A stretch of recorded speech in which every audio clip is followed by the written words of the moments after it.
parole de Dieu. Amen. Il est Dieu, il est puissant. Il est puissant. Alléluia. Bien aimé, lorsque je parcourais, lorsque je méditais, je lisais la parole du Seigneur, j'ai dit waouh. Mais on passe à côté de quelque chose. On passe à côté de quelque chose. Dans le sens où on ne réalise pas, si je peux dire, on ne mesure pas la puissance. De quelle puissance Dieu peut se manifester. Amen. On ne réalise pas cela.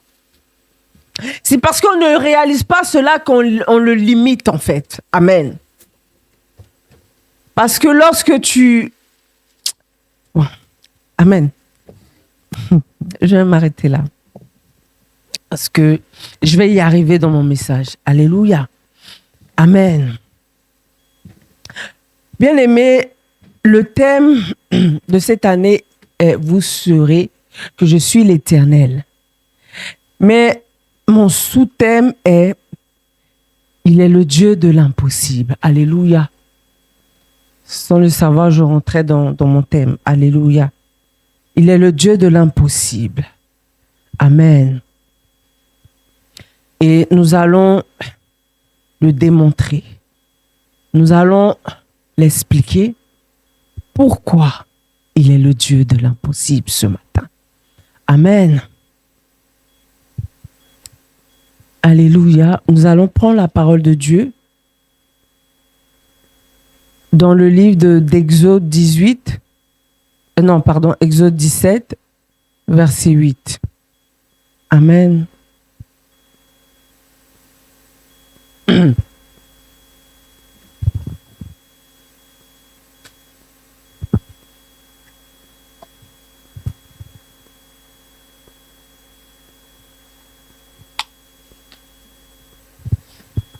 Exode 17, au verset 8. Je lis la parole du Seigneur. C'est bon? Amen. La parole de Dieu dit que les Amalécites vinrent attaquer Israël à Réphidim. Alors Moïse dit à Josué, « Choisis-nous des guerriers et demain tu iras combattre les Amalécites. Moi, je me tiendrai au sommet de la colline avec le bâton de Dieu à la main. » Josué se conforma aux instructions de Moïse.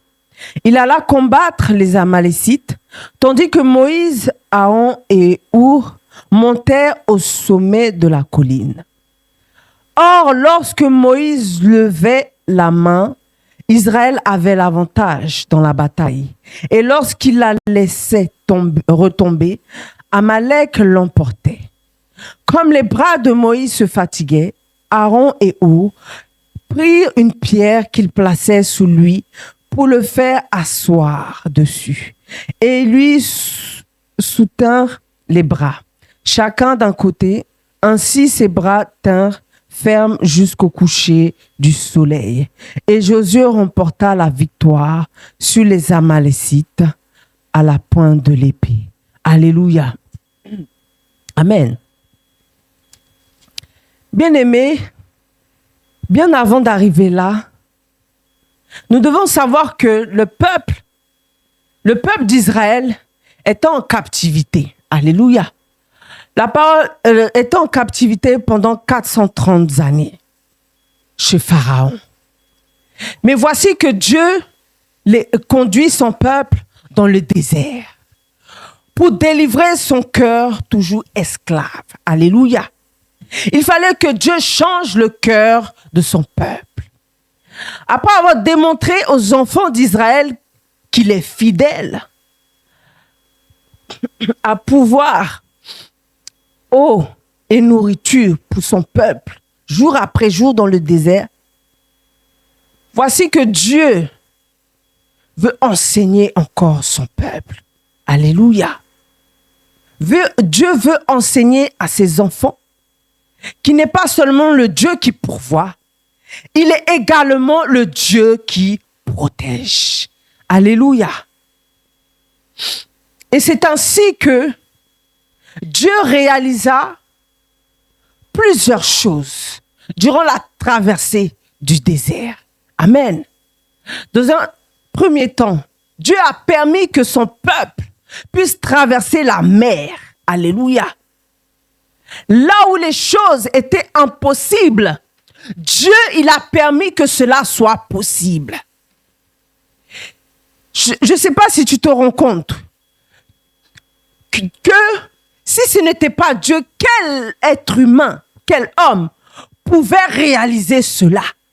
C'est-à-dire séparer la mer en deux pour que son peuple puisse traverser la mer et aller de l'autre côté.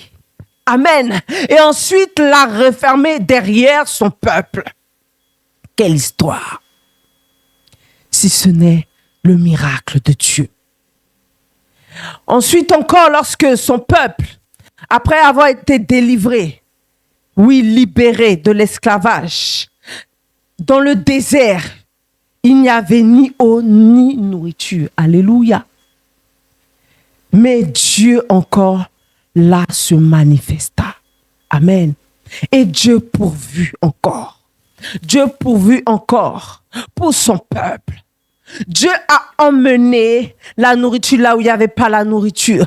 Dieu a emmené l'eau là où il n'y avait pas l'eau. Il a créé encore l'impossible. Alléluia. Au-delà même de ce que son peuple pouvait espérer. Parce que, bien aimé, le peuple de Dieu était révolté, était en colère. Pourquoi? Parce qu'ils étaient fatigués, ils avaient faim. Mais dans le désert, le peuple se posait des questions. Mais comment allons-nous faire? Où Dieu nous emmène-t-il? Nous préférons rester en Égypte que de mourir dans le désert. Il n'y avait pas de nourriture, il n'y avait pas d'eau. Oui, pour s'hydrater. Mais Dieu encore là agit. Il a montré que il est l'Éternel. Il a montré que il est le Dieu de l'impossible. Alléluia. Il a emmené la caille. Il a emmené l'eau. Il a emmené la manne. Oui, il a fait jaillir l'eau du rocher. Alléluia. Il a manifesté tout cela pour son peuple. Mais il faut savoir que Dieu a rendu possible ce qui était impossible. Alléluia. Pourquoi? Parce qu'il a libéré son peuple dans un premier temps. Et il nous a libérés aussi de la captivité. Alléluia. Dieu est un Dieu de l'impossible. Parce qu'après 430 ans, qui aurait cru? Certainement des hommes ont essayé. Des femmes ont essayé, mais ils n'ont pas pu. Mais il a fallu la main de l'Éternel afin de pouvoir délivrer son peuple. Amen. Oui, bien-aimé. Dieu est le Dieu de l'impossible. Alléluia. Autrefois, Israël était en captivité. Nous étions en captivité. Nous aussi du péché. Mais Dieu nous a délivrés de l'esclavage. Il a rendu possible notre liberté afin que l'on sache qu'il est l'Éternel. Alléluia. Galates 4 dit quoi? Galates 4, 7. Ainsi, tu n'es plus esclave, mais fils. Et puisque tu es fils, tu es aussi héritier. Alléluia. Je peux donner d'autres exemples encore du paralytique que Jésus a libéré parce que il était en captivité. Dans un sens, parce qu'il ne pouvait pas se mouvoir, il ne pouvait pas se déplacer. Il était esclave de son handicap. Mais lorsque Dieu agit, il l'a libéré, il a brisé cette chaîne de l'esclavage dans sa vie. Alléluia. Il a opéré le miracle et il l'a libéré. Alléluia. C'est dans ce genre de situation, que nous voyons que le Dieu que nous prions est le Dieu de l'impossible. Amen. De même, l'aveugle, Jésus-Christ a permis, il a agi Il a opéré le miracle. Mais lorsque ses compagnons lui demandaient, « Ah Seigneur, est-ce que c'est parce qu'il a péché ou est-ce que c'est parce que ses parents ont péché ?» Il dit non, ce n'est pas pour cela. C'est pour que la gloire de Dieu, je paraphrase, puisse se manifester à travers cette situation. Alléluia. Qu'on puisse reconnaître que Dieu est puissant dans la vie de cette personne-là. Il a créé l'impossible dans la vie de cette personne-là, afin que le nom de Dieu soit élevé et soit glorifié. Alléluia. Amen. Et Dieu dit, oui, à Moïse. Il dit, ne crains rien. Restez en place et regardez la délivrance que l'Éternel va vous accorder en ce jour. Amen. Et lorsque Dieu parle, il agit. Alléluia. Mais il faut savoir qu'en Christ, même après la délivrance, nous serons toujours livrés à mener des combats. Alléluia. Et lorsque nous parcourons, Exode, nous voyons que par l'amour de Dieu pour son peuple, il a délivré son peuple. Il a fait sortir son peuple de l'esclavage. Mais nous comprenons que malgré cette délivrance-là, nous serons toujours emmenés à livrer des combats. Et par la suite, nous voyons que le peuple de Dieu, même en étant libre, menait toutes sortes de combats. En passant par le désert, en étant assoiffé, en mourant de faim, tout ça c'est des combats. Mais Dieu toujours se manifestait. Alléluia. Dieu toujours se manifestait pour faire éclater sa gloire. Alléluia. Et il faut savoir que pour gagner du terrain, il va falloir déloger. Alléluia. Lorsque nous menons des combats, sachons que tant que nous ne délogeons pas certaines choses, nous ne pouvons point gagner du terrain. Alléluia. Nous ne pouvons avancer. Nous ne pouvons progresser. Parce que c'est comme s'il y avait des barrières. Alléluia. Afin de prendre possession. À chaque étape de la vie, il y a un défi. Et ça, Dieu nous le démontre dans sa parole. À chaque étape de nos vies, il y a un défi à relever. Il y a un combat. Et voici que Israël, sur son chemin, va rencontrer des ennemis. Alléluia. Israël va rencontrer des ennemis, les Amalécites. Amen. Oui. Un ennemi plus fort que lui. Les Amalécites, si je peux le dire, étaient des personnes vraiment, ils étaient forts. Les Amalécites étaient un peuple qui vivait de pillage dans le désert. Amen. Et voici que, je ne sais par quelles circonstances, il les rencontrait. Et en étant dans le désert, après la traversée de la mer, sachant que le peuple d'Israël était épuisé. Le peuple d'Israël était fatigué. Ils étaient affaiblis. Mais devant les Amalécites, leur défaite était assurée. Alléluia. Devant les Amalécites, ils ne pouvaient pas gagner ce combat. Ils ne pouvaient pas avoir la victoire. Devant les Amalécites, le combat était perdu d'avance, bien-aimés. Vu la force avec laquelle les Amalécites venaient, nulle n'était la force de Dieu, de l'Éternel des armées. Ils ne pouvaient pas gagner ce combat. Amen. Et voici que les Amalécites vinrent combattre Israël à Réphidim. Lorsqu'une personne appartient à Dieu, il faut savoir que toute sa vie lui appartient. Le peuple de Dieu appartenait à l'Éternel. Et je pense que les Amalécites n'avaient pas notion de cela. Ils n'avaient pas cette connaissance. Parce que lorsque tu sais avec qui une personne marche, tu fais attention et tu ne vas même pas le combattre. Tu dis, cette personne-là, je ne vais pas la toucher. Je ne vais pas prendre le risque d'aller la combattre parce que je sais avec qui elle est. Et les Amalécites n'avaient pas connaissance de cela. Alors, ils sont partis attaquer le peuple d'Israël. Amen.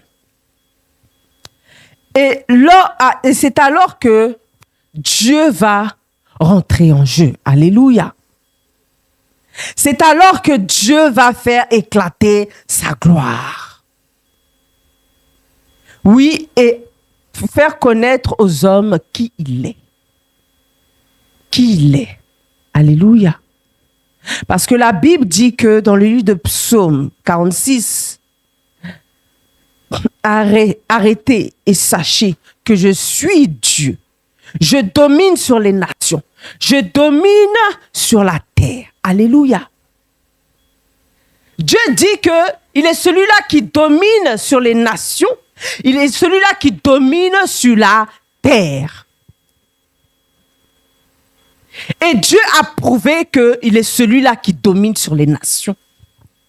Oui, bien-aimé.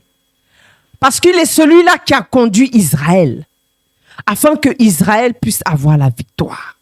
Il est le Dieu des nations. Lorsque Dieu choisit une nation, il l'accompagne jusqu'au bout. Lorsque Dieu s'est choisi une nation, il permet que cette nation puisse triompher des autres nations. Et Dieu, bien-aimé, avait choisi Israël. Dieu avait choisi Israël à tel point qu'il conduit Israël dans ce combat. Et voici que Dieu, oui, se révèle à Moïse. Et la parole de Dieu dit que, alors Moïse dit à Josué, choisis-nous des guerriers. Et demain, tu iras combattre les Amalécites. Amen. Moi, je me tiendrai au sommet de la colline avec le bâton. Il donne des recommandations à Josué. Et lui, Moïse, il va sur la colline. Amen. Il va sur la colline avec le bâton en main. Et nous devons savoir que lorsqu'il va sur la colline, il ne va pas avec n'importe quoi. Il aurait pu choisir n'importe quoi, mais il alla sur la colline avec le bâton. Le bâton que Dieu lui avait donné autrefois. Amen. Pourquoi? Parce que le bâton est synonyme de l'autorité divine. La puissance de Dieu. Moïse savait que s'il allait sans le bâton, ce combat-là était perdu d'avance. Parce que, bien aimé, lorsque tu vas au combat, tu dois savoir avec quoi tu vas. Tu ne peux pas aller au combat les mains nues. Lorsque tu combats, c'est puissance contre puissance. Et Moïse savait que s'il allait au combat sans le bâton qui était symbole de l'autorité de Dieu, le bâton qui était symbole de puissance de Dieu, il ne pouvait pas gagner cette victoire. Parce que ceux qu'il avait en face de lui étaient plus forts que lui. Et il fallait l'intervention divine de l'Éternel des armées afin qu'il ait cette victoire. Amen. Est-ce qu'on se comprend ce matin? Moïse dit, en allant sur cette colline avec le bâton de Dieu, je ne vais pas seul, mais je vais avec l'Éternel des armées, avec la puissance de Dieu. Mais la parole de Dieu dit que Moïse ne s'arrêtait pas là. Oui, il ne s'arrêtait pas là. Moïse leva la main. Alléluia. Moïse leva la main au verset 11. Et lorsque Moïse leva la main, Israël avait l'avantage. Mais lorsque Moïse baissa les mains, les Amalécites avaient l'avantage. Peuple de Dieu, Moïse levait la main, pourquoi? Parce que lorsque Josué et ses guerriers étaient sur le terrain, Moïse sur la colline en haut élevait les mains vers l'Éternel des armées. Alléluia. Moïse était en train d'invoquer l'Éternel des armées, d'invoquer la puissance de l'Éternel des armées, d'invoquer Dieu par sa prière. Il était en train d'intercéder pour que Dieu puisse intervenir dans ce combat. Parce que Moïse savait que ce combat était perdu d'avance. Il fallait que Dieu, là où il y avait l'impossibilité, Dieu rend cette chose-là possible. Là où il y avait le combat était perdu d'avance, Dieu donne la victoire à son peuple. Dieu donne la victoire à son peuple. La parole de Dieu dit que Moïse leva les mains. Il commença à prier. Il commença à invoquer Dieu. Il commença, à intercéder pour le peuple de Dieu. Amen. Et il ne s'arrêtait pas. Il ne s'arrêtait pas pendant quelques heures. Alléluia. Pourquoi? Parce que le combat, bien aimé, le combat que Moïse était en train de mener n'était pas un petit combat. Alléluia. Était un véritable combat. Le combat que Moïse et son peuple étaient en train de mener était un combat rude. Amen. Difficile. Parce que la parole de Dieu dit, au verset 13, et Josué repenta, la parole de Dieu dit au verset 12, il lui soutient les bras juste chacun d'un côté, ainsi ses bras tinrent ferme jusqu'au coucher du soleil. Bien aimé, jusqu'au coucher du soleil. Qui pouvait faire ça? Qui pouvait faire ça? Jusqu'au coucher du soleil, les mains levées, en train de prier, intercéder. Oui, pour son peuple. Si ce n'est la puissance de l'Éternel. C'est-à-dire, aucun de nous ne peut faire ça. Même Moïse même ne pouvait faire ça. Mais c'est Dieu, l'Éternel seul, qui l'a conduit jusqu'au petit matin à pouvoir intercéder pour le peuple. Pour que le peuple puisse avoir la victoire. Alléluia. Oui, là encore, nous pouvons dire qu'il est le Dieu de l'impossible. Oui, bien-aimé, que le peuple, ils n'étaient pas nombreux. Ils étaient faibles. Oui, mais Dieu a permis encore une fois qu'il est le Dieu de l'impossible. Il leur a démontré qu'il est l'Éternel. Amen. Il nous démontre, Dieu nous démontre que il peut rendre toutes choses possibles afin de nous emmener à la victoire. Parce que dans tous les combats de nos vies chrétiennes, lorsque nous appuyons sur lui, il agit. Alléluia. Oui. La parole de Dieu dit quoi? Fais de l'Éternel tes délices et il te donnera ce que ton cœur désire. Recommande ton sort à l'Éternel. Mets ta confiance en lui et il agira. Alléluia. Ce verset-là est puissant. Et Moïse avait compris cela. Alléluia. Moïse a fait de l'Éternel ses délices. Il a recommandé, oui, le sort des Israélites entre les mains de l'Éternel. Il a mis sa confiance en l'Éternel, sa foi en l'Éternel. Et l'Éternel a agi. Moïse n'a pas compté sur lui parce qu'il savait que là où il était, c'était impossible. Même s'il comptait sur ses guerriers, c'était impossible d'avoir la victoire. Il a compté, c'est pour ça qu'il a compté sur Dieu dans ce combat-là. Alléluia. Et Dieu a permis qu'ils aient la victoire.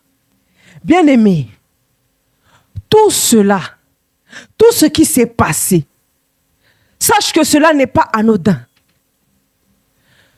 Dieu crée toutes choses dans nos vies, dans notre marche, dans notre traversée avec lui. Ce n'est pas en vain. C'est pour que chacun de nous puissions comprendre que le combat que nous menons, les combats que nous menons, c'est parce que Dieu veut nous emmener à dépendre de lui. Amen. Parce que durant la traversée du désert, le peuple de Dieu n'avait pas encore compris cela. Le peuple de Dieu n'avait pas encore réalisé cela. Mais il est important que Dieu puisse créer toutes choses dans nos vies, créer toute situation dans nos vies, afin que nous puissions comprendre que nous ne dépendons pas de nous, mais nous dépendons de Dieu. Amen. Nous dépendons de Dieu. Oui, parce que c'est lui qui permet toutes choses. Et là encore, il a démontré que c'est lui qui est au contrôle de toutes choses. Il a démontré encore qu'il est le Dieu de l'impossible. Il a démontré encore qu'il est le Dieu qui rend capable. Il a démontré encore qu'il est le Dieu qui délivre. Il a démontré encore qu'il est puissant. Qu'aucune entité, aucune armée ne peut se lever tant que lui, il est debout. Amen. Il a démontré que nous ne pouvons rien sans lui. Et il a démontré que son peuple ne pouvait rien faire sans lui. Parce que, bien-aimé, oui, Moïse était fatigué. Toi et moi, nous sommes fatigués. Mais qu'est-ce qui fait que nous sommes là? C'est parce que Dieu le permet. Toi et moi, nous sommes fatigués de nos difficultés, des situations que nous traversons. Mais Dieu permet que nous soyons encore là. Pourquoi? Parce que Dieu veut que nous puissions comprendre, nous puissions ouvrir les yeux, nous puissions savoir que sans lui, nous ne pouvons rien. Sans lui, nous ne sommes rien. Oui, qu'il est le Dieu de l'impossible. Oui, ce qu'il a fait pour le peuple d'Israël, il peut le faire aussi pour nous. Ce qu'il a rendu possible pour le peuple d'Israël, il peut le faire aussi pour nous. Amen. Et lorsque je méditais, il me dit, oui, dis à mon peuple que je peux le faire, car je suis le Dieu de l'impossible. Oui, pourquoi je t'ai emmené à parler de cela? Pour dire à mon peuple que tout dépend de moi. Tout dépend de moi. Tout ce que mon peuple possède et tout ce que mon peuple doit posséder dépend de moi. Il a fallu l'intervention divine de Dieu afin que les Israélites puissent accéder à Canaan. Oui, le pays qu'il leur avait promis. Si Dieu n'était pas là, le peuple d'Israël était déjà mort dans le désert. Ils étaient déjà morts, sans nourriture, sans eau, avec les Amalécites, les brigands, tout ça. Ils étaient déjà morts. Mais Dieu veut nous emmener quelque part. Dieu veut nous emmener quelque part, peuple de Dieu. Dieu veut ouvrir tes yeux pour dire que certainement, les choses n'ont pas été en 2025. Mais il te dit ce matin qu'il est le Dieu de l'impossible. Que ce qui n'a pas pu se faire en 2025, il peut le faire en 2026. Ce à quoi tu espérais en 2025, il peut le faire en 2026. Parce qu'il n'est pas un Dieu mort, il est un Dieu vivant. Alléluia. Il faut savoir que, comme j'ai lu le verset tout à l'heure, si tu mets ta confiance en lui, il agira. C'est ce que nous oublions parfois. Et c'est ce que Moïse avait compris. Moïse a mis sa confiance en l'Éternel. Il n'a pas mis sa confiance en ses guerriers, mais il a mis sa confiance en l'Éternel. Et l'Éternel a agi. Parfois, nous voulons agir par nos propres forces. Parfois, nous voulons agir selon nos propres convictions. Nous dire oui, ça va aller. Mais non, bien-aimé, erreur de ta part. Il est important qu'en 2026, que tu puisses, oui, compter sur la main de l'Éternel. Il est important qu'en 2026, tu changes ta façon de marcher. Tu changes ta façon d'agir. Dieu d'abord et ensuite le reste viendra. Amen. Dieu d'abord et ensuite le reste viendra. Pourquoi? Parce qu'il dit qu'il est le Dieu de l'impossible. Ce que toi tu crois impossible, Dieu est capable d'accomplir. Mais quel est ton niveau de foi? Vas-tu demeurer ferme jusqu'au coucher du soleil? Ou vas-tu faiblir? Amen. Vas-tu faiblir? Vas-tu te dire, ah, de toute façon, j'ai échoué. De toute façon, ça sert à quoi de prier pour 2026? Bien-aimé, tu fais une erreur. Parce que Dieu n'a pas encore fini d'accomplir, oui, sa volonté dans ta vie. Oui, bien-aimé, Dieu n'a pas encore fini de faire des choses avec toi. Dieu veut se manifester. Il veut se glorifier dans ta vie.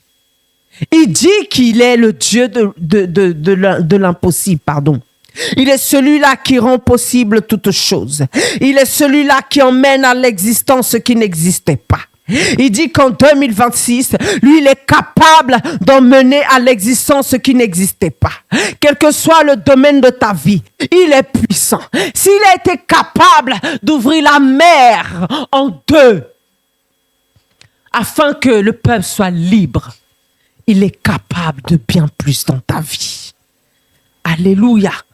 Il est capable de bien plus dans ta vie. De toi à moi, qu'est-ce que Dieu n'est pas capable de faire? Il est capable. Mais il attend une seule chose, que tu lui confies toutes choses. Certainement pour d'autres, c'est du côté administratif. Certainement pour d'autres, c'est au niveau de leur projet. Certainement pour d'autres, c'est au niveau du mariage, des études, je ne sais encore. Mais il dit que je suis capable de rendre cela possible. Ce que tu attends de moi en cette année 2026, je peux le faire. Mais à une seule condition. À une seule condition. Que tu me confies toutes choses. À une seule condition. Que tu me livres toutes choses. Car de toi-même, tu n'en seras pas capable. Parce que c'est moi qui ferai un chemin là où il n'y en a pas. C'est moi qui crée toutes choses. Il est le Dieu qui a créé toutes choses dans ce monde. Qu'est-ce qui n'est pas capable de créer dans ta vie? Qu'est-ce qui n'est pas capable de lever dans ta vie? Alléluia. Il est capable de bien plus.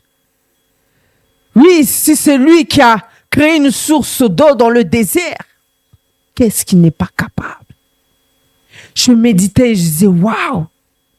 Mais nous limitons la main de Dieu, peuple de Dieu. Nous limitons sa main. Dieu est capable de bien plus, mais nous le limitons. Parce que nous n'avons pas encore compris certaines choses. Nous n'avons pas encore ouvert les yeux sur la personne de Dieu. Nous n'avons pas encore ouvert les yeux sur la puissance de Dieu. Bien-aimé, il te dit en cette année 2026, ouvre les yeux. Ouvre les yeux et vois les choses comme lui, il les voit. Ne limite pas ta perception des choses, mais ouvre les yeux et tu verras les choses telles que Dieu voit. Là où les gens disent que ce n'est pas possible, Dieu dit cela est possible. Là où les gens t'ont limité, Dieu dit tu n'es pas limité. Là où la peur t'envahissait, Dieu dit n'aie pas peur, n'aie crainte. Moi, Dieu, je te délivrerai. Là où les choses se sont levées, les difficultés se sont levées dans ta vie, il dit ne crains rien. Moi, Dieu, je vais intervenir. Ne crains rien. Moi, Dieu, par ma main, je vais faire taire ces difficultés-là. Je vais faire taire ces difficultés-là. Là où tes ennemis se sont levés durant l'année 2025, il dit regarde ce que je vais faire. Regarde ce que je vais faire avec tes ennemis. Oui, je vais les éloigner. Je vais les terrasser afin que mon peuple puisse se lever. Afin que mon peuple puisse jouir de mes bénédictions. Parce que moi, Dieu, je suis le Dieu de l'impossible. Que crois-tu que je suis capable de faire? Ce que tu crois que je suis capable de faire, moi, Dieu, je le ferai dans ta vie. Je le ferai. Mais active ta foi en cette année 2026. Active ta foi. Il dit, n'aie point crainte, car je suis l'Éternel des armées. Celui-là qui combat pour toi. Oui, je suis l'Éternel des armées. Celui-là qui se lève. Lorsque je me lève, tout fait silence. Lorsque je me lève, tout fait silence. Oui, cette année, j'ai décidé de me lever pour toi, fille. Cette année, j'ai décidé de me lever pour toi, fils. Oui, mais il est temps que tu bouscules. Oui, il est temps que tu me touches. Il est temps que ta foi me touche. Il est temps que tu fasses bouger les choses. Moi, Dieu, je suis prêt à me manifester. Moi, Dieu, je suis prêt à agir. Mais il dit, lève-toi et tends les mains. Lève-toi et tends les mains. Lève-toi et tends les mains. Je te donnais mon esprit. Je te donnais mon esprit. Prends-le, agis, marche avec mon esprit pour te guider jusqu'à ce que tu obtiennes ta victoire. Tu n'es pas seul. Tu n'es pas seul. Lorsque mon fils est monté, il vous a laissé comme héritage mon esprit. Mon esprit est là pour vous conduire. Mon esprit est là pour vous guider. Alors qu'attends-tu? Lève les mains et prie. Lève les mains et prie. Lève les mains et intercède. Lève les mains. Ne baisse pas les bras. Cela est encore possible. N'abandonne pas. Cela est encore possible. Ne te décourage pas. Cela est encore possible. Il dit, je vais agir. Je vais agir. Je vais agir. Mais il te suffit seulement d'y croire. Il te suffit seulement d'y croire pour que Dieu, moi Dieu, je puisse intervenir. Oui, nous ne sommes que à quelques jours de ce début d'année. Mais tout est encore possible. Il n'est jamais trop tard. Bien-aimé, il n'est jamais trop tard. Il n'est jamais trop tard pour prier. Il n'est jamais trop tard pour appeler, pour emmener à l'existence ce qui n'existe pas. Bien-aimé, il est temps que tu fasses parler ta foi. L'heure n'est pas au murmure. En 2025, tu as trop murmuré. En 2025, tu as trop murmuré. Tu as trop parlé. Tu as trop réfléchi. 2026, tu ne dois plus réfléchir. Tu dois prier. Tu dois mettre ta foi en action. Oui, toi qui as une grande destinée. Il dit, vous tous assis ici, vous avez une grande destinée. Mais votre manque de foi vous empêche de percer. Votre manque de foi et de confiance vous empêche à ne point percer. Alors que Dieu vous attend quelque part. Dieu vous attend quelque part. Il veut vous emmener quelque part. Il dit 2026 est une année de percée, est une année de gloire, est une année de propulsion, est une année d'une nouvelle dimension, est une année où les choses se créent. Les choses qui n'étaient pas vont se créer. Il dit dans sa parole, voici que je fais toutes choses nouvelles. Voici, Dieu veut faire toutes choses nouvelles en cette année. Oui, ne regarde plus en arrière, mais avance. Ne te préoccupe pas des choses qui se sont passées, mais regarde vers l'avenir. Regarde devant toi et avance avec l'Éternel des armées. Même si ce que tu vois semble compliqué, même si ce que tu vois semble inaccessible, il dit, regarde avec mes yeux.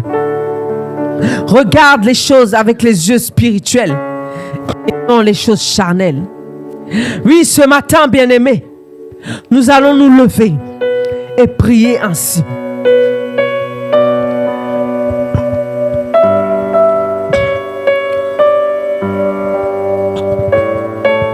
Tu vas prier. Prie. Et tu vas déclarer. Tu vas déclarer sur ton année 2026. Tu vas déclarer qu'il est le Dieu de l'impossible. Oui, bien-aimé. Tu vas déclarer qu'il est le Dieu de l'impossible. Toi seul sais ce que tu es en train de vivre en ce moment. Toi seul sais ce que tu traverses en ce moment. Toi seul sais ce que tu vis en ce moment. Prie et parle à Dieu. Prions et parlons à Dieu ce matin. Prie avec conviction. Prie avec foi. Prie avec foi. Fais son entrée.